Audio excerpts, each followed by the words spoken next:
সময়ের পুজো যদি সময় না করা হয় তাহলে কিন্তু অমঙ্গল মা। এক্ষুনি পুজোয় বসতে হবে।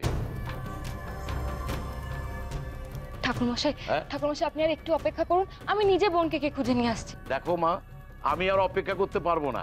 তোমার বোন না থাকে তুমি অন্য কাউকে পুজোয় বসাও, এই পুজো তো বন্ধ করা যায় না। ও নতুন বউ, আমি বলি কি, তুমি আর শেখর পুজোয় বসে যাও না কেন? তোমাদের মাও তো তাই চেয়েছিলেন। বনি, পুরোহিত মশাই ঠিকই বলছেন, তুই আর শেখর বসে যা পুজোয়। আমি দেখছি মৌ কোথায়। না বাবা, মৌয়ের কাজ মৌই করবে। আমি আমি নিজে মৌকে খুঁজে নিয়ে আসবো। ঠাকুরমশাই আপনি আর একটু সময় দিন আমাকে। না মা, এক্ষুনি পুজোতে বসতে হবে। এই পুজোর এই নিয়ম।